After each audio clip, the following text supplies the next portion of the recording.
Hello అండి, అందరికీ నమస్కారం. మా పల్లె రుచులు ఛానల్కి స్వాగతం. నువ్వులు కారం పొడేసి ఏ కూర చేసినా చాలా బాగుంటుంది. బయట వాతావరణం బాగా చల్లగా ఉంది. ఇలా కారంగా చేసి తింటే బాగుంటుందని చెప్పేసి ఇలా ఫ్రై చేశాను కర్రీ. నువ్వుల్లో ఉండే కమ్మదానికి తగ్గట్టు మనం తీసుకున్న కూరగాయలు కూడా ఉంటే రెండింటి కాంబినేషన్ ఇంకా బాగుంటుంది. మా వారు అన్నం తిని కూర చాలా బాగుందని చెప్పేసి అన్నారు. వంకాయ కర్రీ అంటే ఇష్టం మా వారికి.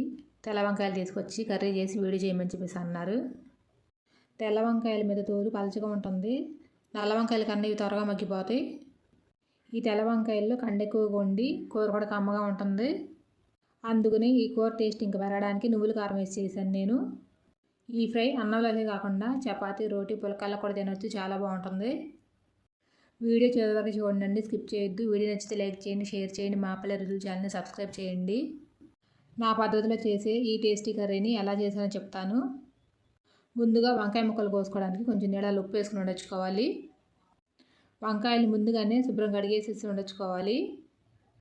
తర్వాతన మరీ చిన్న ముక్కలు కాకుండా పెద్ద ముక్కలు కాకుండా మీడియం సైజులో కట్ చేసుకుని ఉప్పు వేసిన నీళ్ళల్లో ముక్కలు వేసుకుని వండించుకోవాలి. చూస్తున్నారు కదా, నేను ఇలా కట్ చేశాను. ముక్కలన్నీ మీడియం సైజులో అలా కట్ చేసుకోవాలి. వంకాయ ముక్కలన్నీ కట్ చేసుకోవడం అయిపోయిన తర్వాత ఉప్పు నీళ్ళలో వేసాం కదా, కలిపేసి ఒకసారి పక్కన పెట్టుకోవాలి. ఇప్పుడు ఒక పెద్ద సైజు ఉల్లిపాయ, కొంచెం కొత్తిమీర కూడా కట్ చేసుకుని వండించుకోవాలి. ఇప్పుడు కర్రీ ప్రిపరేషన్కి స్టవ్ వెలిగించి పాన్ పెట్టుకోవాలి. పాన్ వేడైన తర్వాత ఆయిల్ వేసుకోవాలి. ఫ్రై కాబట్టి కొంచెం ఆయిల్ ఎక్కువే పడుతుంది. మరి నూనెలో దేవేలాగా వేయకూడదు. ఆయిల్ 2 గరిటెలకు వేసుకున్నాను, సరిపోతుంది. అది చాలు, వంకాయలు త్వరగా మగ్గిపోతాయి. ఆయిల్ వేడిన తర్వాత కొంచెం ఆవాలు, జీలకర్ర, మినపప్పు, పచ్చిశనగపప్పు వేసి వేయించుకోవాలి. ఇక్కడ ఎండుమిర్చిని కారపొడిలో వేస్తాను, అందుకే వేయట్లేదు.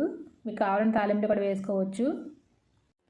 తాలింపు దినుసులు మంచి కలర్ వచ్చేంత వరకు వేయించుకోవాలి. చక్కగా వేగిన తర్వాత కరివేపాకు ఉంటే కనుక కరివేపాకు వేసుకోండి. మాకు ఇక్కడ బయట బాగోలేదు చెట్లకి, నేను ఎందుకు వేయలేదు. ఇప్పుడు ఒక పావు స్పూను మెంతిపొడి, పావు స్పూన్ పసుపు వేసుకున్నాను. కొంచెం ఇంగువ కూడా వేసుకోవాలి. ఇవి వేగిపోయిన తర్వాత ముందుగా కట్ చేసి పెట్టుకున్న ఉల్లిపాయ ముక్కలు వేసి వేయించుకోవాలి. ఉల్లిపాయ ముక్కలు కొంచెంసేపు ఫ్రై చేసుకున్న తర్వాత అల్లం వెల్లుల్లి పేస్ట్ కూడా వేసి వేయించుకోవాలి. బ్రౌన్ కలర్ వచ్చేంత వరకు వేగకూడదు, సగం మగ్గితే సరిపోతాయి ఉల్లిపాయలు. తెల్ల వంకాయలతో చేసిన కర్రీ అంటే మా పిల్లలు కూడా ఇష్టంగా తింటారు. నల్ల వంకాయల మీద తోలు మందంగా ఉంటుంది కదా, వాళ్ళకి నచ్చదు. తొక్కలు కూడా పక్కన పెట్టేస్తారు వాళ్ళు. ఈ తెల్ల వంకాయలకి అయితే అలా ఉండదని చెప్పేసి తినేస్తారు. వంకాయ ఫ్రై అంటే ఇష్టం లేని వాళ్ళకి ఇలా చేసి పెట్టండి, వద్దని కూడా తినేస్తారు. ఉల్లిపాయ ముక్కలు ఇలా బాగా ఫ్రై అయిన తర్వాత ఒక ఫుల్ స్పూన్ అల్లం వెల్లుల్లి పేస్ట్ వేసుకోవాలి. అల్లం వెల్లుల్లి పేస్టు పచ్చి వాసన పోయేదాకా వేయించుకోవాలి. నేను ఇక్కడ కరివేపాకు వేయలేదు కాబట్టి కొంచెం కొత్తిమీర వేసి ఆయిల్లో ఫ్రై చేస్తున్నాను. ఈ అల్లం పేస్ట్ వేగిపోయిన తర్వాత కొంచెం కొత్తిమీర వేసి వేయించుకోవాలి. కొత్తిమీర నూనెలో ఫ్రై అవ్వడం వల్ల ఆ ఫ్లేవర్ అంతా నూనెలోకి వస్తుంది.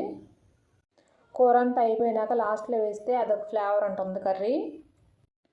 ఫ్లేమ్ సిమ్లో పెట్టి నిదానంగా వేయించుకోవాలండి, ఉల్లిపాయ ముక్కలు మాడకూడదు. ఇప్పుడు ఇవి చక్కగా ఫ్రై అయిపోయింది కదా, కొత్తిమీర వేసుకుంటున్నాను. ఇది ఇలా నూనెలో ఫ్రై అవ్వడం వల్ల వంకాయ ముక్కలకు బాగా పట్టుకునే ఫ్లేవరు తినేటప్పుడు బాగా తెలుస్తుంది మనకి. కొత్తిమీర కూడా ఫ్రై అయిపోయిన తర్వాత మనం ముందుగా కట్ చేసుకుని నీళ్ళలో వేసి పెట్టుకున్న వంకాయ ముక్కలు కూడా వేసేసుకోవాలి. నీళ్లు రాకుండా నీళ్ళన్నీ వాష్ చేసుకుని వేసుకోవాలి, నీళ్ళతో వేయకూడదు ముక్కలు. వంకాయ ముక్క నూనెలో మగ్గితేనే బాగుంటుంది టేస్ట్. నీళ్లు తగిలిని అనుకోండి మెత్తబడిపోతుంది. మనకి ముక్కగా తెలియాలి, తేగడు అవ్వకూడదు, కూర జాగ్రత్తగా ఉండాలి.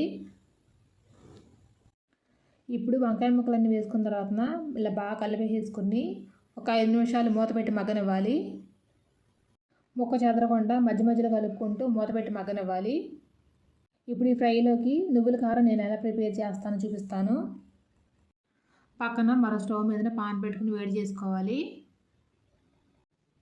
ఆయిల్ ఏం అవసరం లేదండి, డ్రైగానే వేయించుకుంటున్నాను నేను కూర తీసుకున్న వంకాయలు అరకిలో వంకాయలు తగ్గట్టుగా చూపిస్తున్నాను. కారపొడి పాన్ వేడైన తర్వాత 2 స్పూన్లు పచ్చిశనగపప్పు వేసుకోవాలి. పచ్చిశనగపప్పులోంచి తేమంతా బయటకు వచ్చి కొంచెం ఫ్రై అయిన త్వరగా వేయించుకోవాలి. పప్పులు వేయడానికి టైం పడుతుంది కాబట్టి ఒక్కొక్కటి వేసి వేయించుకోవాలి, అన్నీ వేసేయకూడదు ఒక్కసారి. ఇవి సగం ఫ్రై అయిన తర్వాత ఒక స్పూన్ ధనియాలు వేసుకోవాలి. ఇవి కూడా కొంచెం ఫ్రై అయిన తర్వాత ఎండుమిర్చి వేసి వేయించుకోవాలి. నేను కూర తగ్గట్టుగా 6 మిరపకాయలు తీసుకున్నాను. మళ్ళీ కారం వేయలేదు, నేను ఈ కారంతో సరిపెట్టాను. నువ్వులు వేస్తున్నాం కాబట్టి కూర కమ్మగా ఉంటే బాగుంటుంది, కారం తెలిస్తే బాగోదు, కారం తక్కువే వేసుకోవాలి.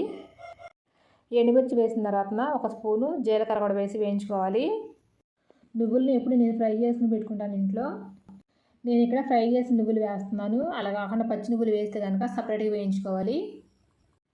3 ఫుల్ స్పూన్లు నువ్వులు వేసాను. ఇవి వేసుకున్న తర్వాత జస్ట్ 1 నిమిషం పాటు వేయించుకుని అన్నీ ఒక ప్లేట్లో తీసుకుని చల్లారి పెట్టుకోవాలి. ఫ్రై అయిపోయినాయి, ఇప్పుడు అన్నీ ఒక ప్లేట్లో తీసుకుని పక్కన పెట్టేసుకుంటాను. ఇవి చల్లారి మిక్సీ వేసుకొచ్చేలోపు వంకాయ ముక్కలు కూడా మగ్గిపోతాయి. మరీ మెత్తగా కాకుండా కొంచెం బరగ్గా ఉండేలాగా గ్రైండ్ చేసుకోవాలి కారపొడి. ఇప్పుడు వంకాయ ముక్కలు ఎంతవరకు మగ్గినాయి చూద్దాము. సగం మగ్గిపోయినాయి, ముక్కలు చూసారు కదా కిందకి వెళ్ళిపోయినాయి. నేను ఇప్పటి వరకు ఉప్పు వేయలేదు. ఇప్పుడు కూర తగ్గట్టుగా కొంచెం పసుపు, ఉప్పు వేసుకోవాలి. సాల్ట్ వంకాయ కూరలోకి ఎప్పుడైనా సరే తక్కువ వేసుకోవాలి. తక్కువ వేసుకుంటే చూసి మళ్ళీ తర్వాత వేసుకోవచ్చు. కొంచెం ఎక్కువైనా సరే వంకాయ కూర టేస్ట్ మారిపోతుంది, బాగోదు, తినలేము. ఉప్పు వేసిన తర్వాత మూత పెట్టద్దు, మూత పెట్టకుండా మగ్గించుకోవాలి. మూత పెడితే ముక్క అంతా మగ్గిపోయి అడుగున అంటుకుపోతుంది, అందుకని మూత పెట్టకుండా తిప్పుకుంటూ మగ్గించుకోవాలి. వంకాయ ముక్కలు బాగా మగ్గిపోయిన తర్వాత మనం గ్రైండ్ చేసి పెట్టుకున్న కారపొడి వేసుకోవాలి. నేను కారపొడితో పాటు 2 స్పూన్లు కొబ్బరి పొడి కూడా వేశాను. పచ్చి కొబ్బరి అయినా వేసుకోవచ్చు, ఎండు కొబ్బరి పొడి అయినా వేసుకోవచ్చు, దానివల్ల టేస్ట్ ఇంకా పెరుగుతుంది. కారపొడి వేసి బాగా కలుపుకున్న తర్వాత కొంచెం కొత్తిమీర కూడా వేసుకొని బాగా కలుపుకోవాలి. కొత్తిమీరని కొంచెం కొంచెంగా వేస్తూ ఫ్రై చేస్తున్నాను నేను. వంకాయ ముక్క ఎక్కడ చెదరకుండా చాలా జాగ్రత్తగా ఫ్రై చేసుకుంటూ కలుపుకోవాలి.